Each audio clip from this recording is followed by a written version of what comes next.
Hello बच्चों, कैसे हैं आप लोग। आशा करते हैं कि आप लोग बहुत अच्छे होंगे। एक बार फिर से आप सभी का हमारे इस यूट्यूब चैनल में स्वागत है।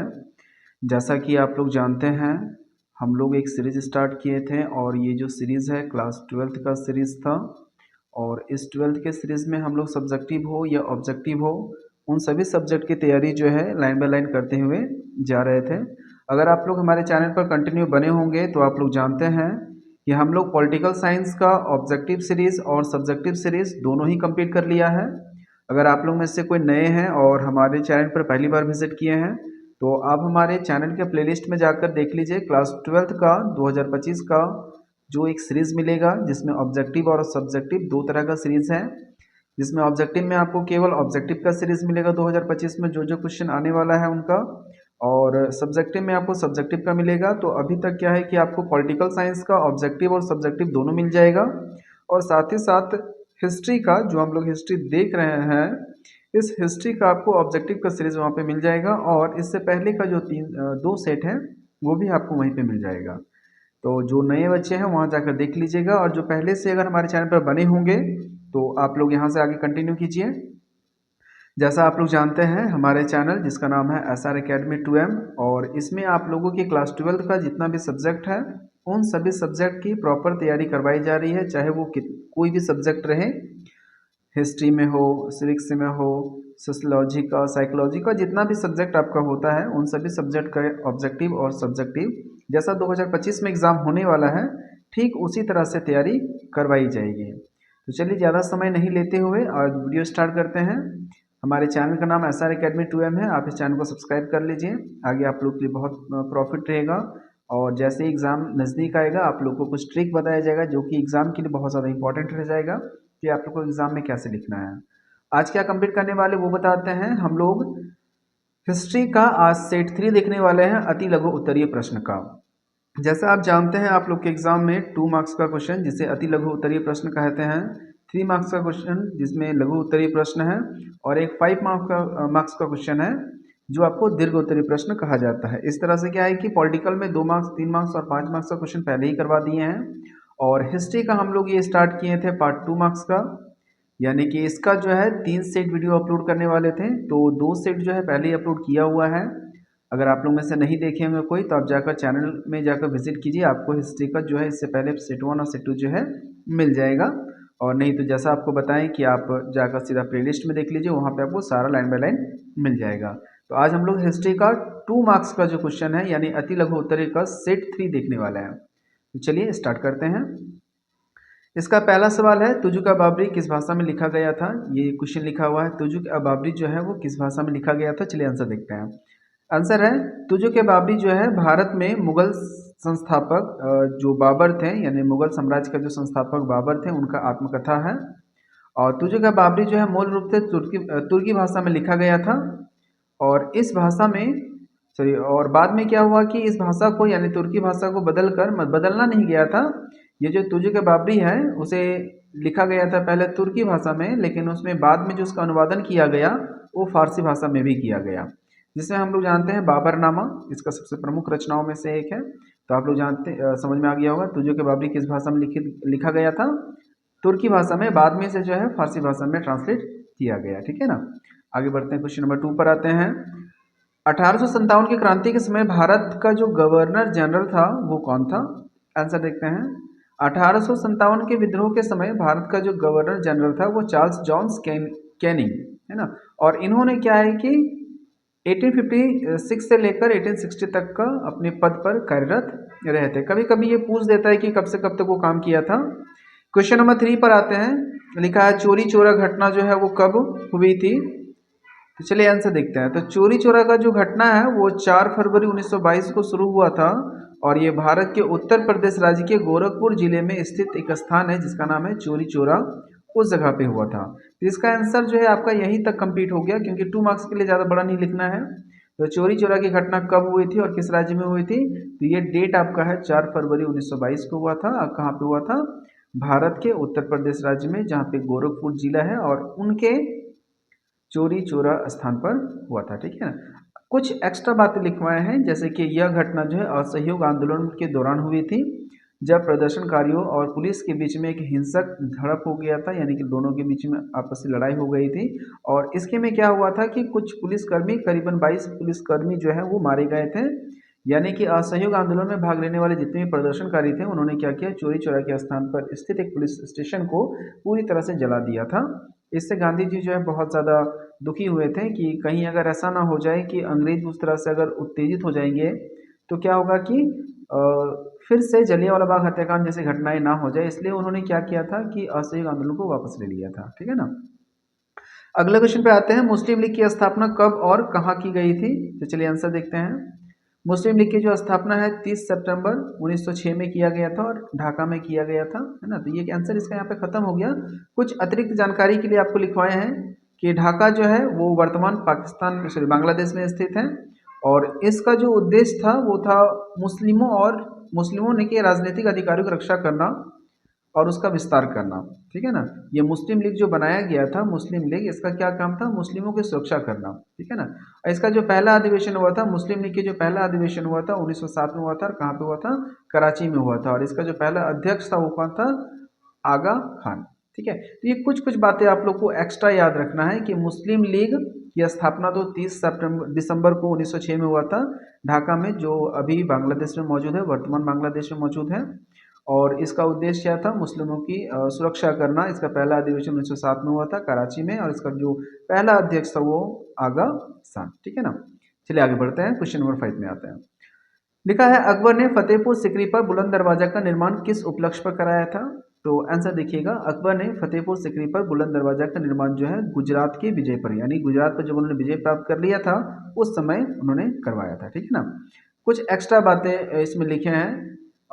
यह एक जो है विशाल और भव्य प्रदेश द्वार है जो मुगल वास्तुकला का उत्कृष्ट उदाहरण है। यानी कि वो जिस तरह से निर्माण किया गया है वो मुगल शासनकाल में हुआ था ना, इसलिए उसकी वास्तुकला को प्रदर्शित किया करता है। अगला सवाल पे आते हैं। आशा करते हैं कि आप लोग को ये वीडियो समझ में आ रही होगी। अगर क्लासेस पसंद आ रही है, वीडियो अगर पसंद आ रही है तो हमारे चैनल को सब्सक्राइब जरूर कीजिए, ताकि हम लोग जो है अगला वीडियो जो लाएंगे वो उसमें और बेस्ट एनर्जी के साथ आप लोग को बता पाएंगे। ठीक है। चलिए आगे देखते हैं, भारत छोड़ो आंदोलन की शुरुआत कब हुई थी। तो आंसर देखते हैं। तो भारत छोड़ो आंदोलन की जो शुरुआत है वो 8 अगस्त को हुआ था। देखिए 8 अगस्त 1942 को हुआ था। और इस आंदोलन की जो शुरुआत है वो गांधी जी ने किया था। और गांधी जी ने अखिल भारतीय कांग्रेस कमेटी के मुंबई, जिसे अभी के समय हम लोग मुंबई कहते हैं, पहले बम्बई था, अभी मुंबई अधिवेशन में किया था। तो कभी कभी ऐसा भी सवाल पूछता है कि भारत छोड़ो आंदोलन जो है किस अधिवेशन में हुआ था। तो मुंबई अधिवेशन में हुआ था। और कौन सी पार्टी थी उस समय, अखिल भारतीय कांग्रेस कमेटी। ठीक है। किसने किया था, गांधी जी ने किया था। कब किया था, 1942 में किया था, 8 तारीख मैंने 8 अगस्त को। ठीक है ना। चलिए क्वेश्चन नंबर 7 पे आते हैं। उद्देश्य प्रस्ताव किसने प्रस्तुत किया था, यह संविधान से जुड़ा हुआ है। तो चलिए देखते हैं। भारत के संविधान के निर्माण के लिए पंडित जवाहरलाल नेहरू ने 13 दिसंबर 1946 को संविधान सभा में उद्देश्य प्रस्ताव पेश किया था। ठीक है। तो समझ में आ गया होगा किसने शुरू किया था, पंडित जवाहरलाल नेहरू ने शुरू किया था। कब किया था, 1946 में किया था। पूरा डेट 13 दिसंबर 1946। तो आशा करते हैं समझ में आ रहा होगा। अगले सवाल पर बढ़ते हैं।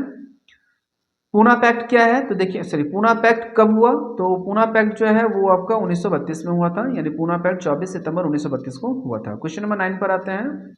1857 की क्रांति का प्रतीक चिन्ह क्या था। इसका 2 प्रतीक चिन्ह था, एक आपका था रोटी, एक था कलम, है ना, कमल। एक रोटी और एक कमल, है ना, कमल का फूल। तो देखिए आंसर है 1857 की क्रांति के दौरान एक रोटी शब्द का, यानी कि रोटी जो है प्रतीक चिन्ह माना गया था और एक कमल को प्रतीक चिन्ह माना गया था। ठीक है। आगे बढ़ते हैं। क्वेश्चन नंबर 10 है, धर्म चक्र बर्तन से आप क्या समझते हैं। तो आंसर देखिएगा। इसमें देखिए बहुत बड़ा लिखवाए हैं, आपको शॉर्ट वर्ड में लिखना है। आप ये दोनों पैरा में से किसी एक पैरा को लिखोगे तो आपको समझ में आ जाएगा, लेकिन स्टार्टिंग पैरा आप लिखिएगा, ये क्या है उसका नीचे अर्थ दिया गया है। ठीक है।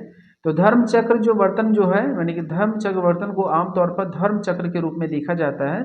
और यह एक प्राचीन भारतीय प्रतीक है जो आमतौर पर बौद्ध धर्म से जुड़ा होता है। यानी कि आप समझिएगा, धर्म चक्र जो है वो एक बौद्ध संगति है, यानी बौद्ध संगति कह सकते हो, बौद्ध धर्म से जुड़ा हुआ है। और ये प्राचीन भारतीय का एक प्रतीक माना जाता है। इसका अर्थ देखिए लिखवाए हैं, यह एक जीवन के निरंतर चलने वाला परिवर्तन का प्रतीक है। और यह जो धर्म है वो आध्यात्मिक विकास के मार्ग को दर्शाता है, यानी अध्यात्म को दर्शाता है। ठीक है। क्वेश्चन नंबर आगे आते हैं। लिखा है, जात और सवार शब्द से आप क्या समझते हैं। देखिए 2 शब्द है, एक जात है और एक सवार है। 2 शब्द का मतलब क्या होता है, दोनों को लिखवाया है। जात, इसका अर्थ होता है व्यक्तिगत पद या पद कह सकते हैं, या औधा, यानी कहते हैं ना किसी औहदे पर काम कर रहा है, तो आप ये समझिएगा किसी व्यक्तिगत पद को कहा जाता है, या जिसे इंग्लिश में कहते हैं रैंक वगैरह, किसी अधिकारी के रैंक या दर्जा दर्शाता है, दर्जा को दर्शाता है कि आखिर वो किस दर्जे पर है, उसे हम लोग जात कहते हैं इतिहास में। आगे आते हैं सवार। सवार का मतलब होता है घुड़सवारों की संख्या। ठीक है, तो इसे साफ शब्दों में क्या कह सकते हैं, घुड़सवारों की संख्या। ये सैन्य बल को दर्शाने के लिए दर्शाया जाता था।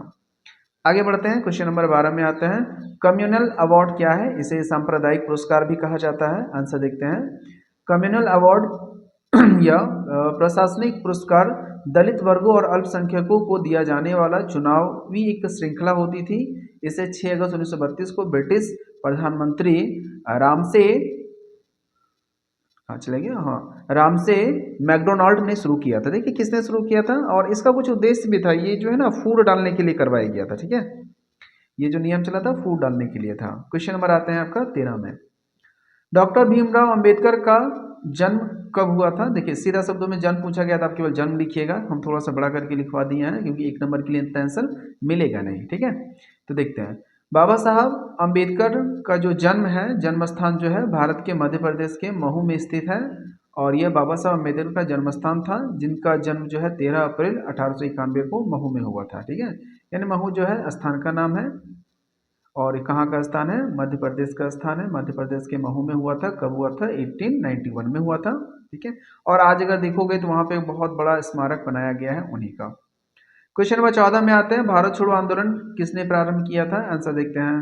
भारत छोड़ो आंदोलन की शुरुआत जो है 8 अगस्त 1942 को गांधी जी ने शुरू किया था, और उन्होंने यह आंदोलन अखिल भारतीय कांग्रेस समिति के मुंबई अधिवेशन में किया था। देखिए अभी डिस्कस किए थे, शायद सेम सवाल है, आप मिला लीजिएगा। अभी इससे जस्ट ऊपर में हम लोग बात किए थे मुंबई अधिवेशन और 1942 में, और अखिल भारतीय कांग्रेस समिति के द्वारा। ठीक है ना, चलिए आगे बढ़ते हैं। क्वेश्चन नंबर आते हैं आपका 15 में। महालवाड़ी व्यवस्था क्या है? आंसर देखते हैं। महालवाड़ी व्यवस्था जो है ब्रिटिश ईस्ट इंडिया कंपनी द्वारा भारत में लागू की गई एक भू राजस्व प्रणाली थी, यानी पैसा वसूलने की जो है प्रणाली थी। इस व्यवस्था में क्या होता था कि गांव को एक इकाई माना जाता था, जिसमें महाल माने गांव को एक व्यक्ति खड़ा कर दिया जाता था, जिसे महाल के नाम से जाना जाता था, जो कि पैसा जमा करके अंग्रेज सरकार को टैक्स के रूप में दिया करती थी। ठीक है, क्वेश्चन नंबर आते हैं 16 में। अबुल फजल कौन था? तो आंसर देखिएगा। अबुल फजल जो है मुगल सम्राट अकबर के 9 रत्नों में से एक थे, और वह इतना ज़्यादा ही प्रभावशाली लेखक थे कि लेखक मन की जो आपका सम्राट है उन्हें बहुत ज़्यादा पसंद करते थे। ये साथ ही साथ एक इतिहासकार भी थे और राजनीतिक भी थे। इन्होंने अकबरनामा की रचना की थी, और साथ ही साथ आईने अकबरी जैसे पुस्तकों की प्रसिद्ध पुस्तकों की रचना की थी। इसके बारे में इससे पहले का भी सवाल है, इससे पहले का जो 2 वीडियो है उसमें भी हम लोगों ने इसके बारे में डिस्कस किया है। तो ये सवाल काफ़ी ज़्यादा इंपॉर्टेंट बन जाता है। एक चीज़ का एकदम ध्यान रखिएगा कि आप लोग को जितना करवाया जा रहा है, इससे बाहर आपके एग्जाम में कुछ भी नहीं पूछेगा। तो आशा करते हैं कि समझ में आ रहा होगा। क्वेश्चन नंबर आते हैं 17 में। स्तूप किससे संबंधित है? आप सभी लोग जानते हैं स्तूप जो है बौद्ध धर्म से संबंधित है। तो स्तूप जो है बौद्ध धर्म से जुड़ा हुआ एक स्मारक है, या एक ऐसा टीला होता है जो कि अर्ध गोलाकार रचना में बनी हुई है, जिसमें आमतौर पर क्या है कि बुद्ध के या उसी तरह के संत व्यक्तियों के जो है पवित्र अवशेष रखे गए हैं। ठीक है, क्वेश्चन नंबर आते हैं 18 में। 18 में क्या है? मोहनजोदड़ो शहर का क्या अर्थ है? तो मोहनजोदड़ो आप समझते होंगे मृतकों का टीला कहा जाता है, मुर्दों का टीला या मृतकों का टीला। तो आंसर देखिएगा। मोहनजोदड़ो का अर्थ सिंधु भाषा में कहा जाता है मुर्दों का टीला या मृतकों का टीला। यह नाम इस शहर के अवशेषों के ऊपर बने टीलों के कारण पड़ा है। क्वेश्चन आते हैं आगे। त्रिपिटक से आप क्या समझते हैं? ये काफ़ी ज़्यादा इंपॉर्टेंट सवाल बन जाता है, बहुत बार जो है इस सवाल को रिपीट करता है, और इस बार भी किया था।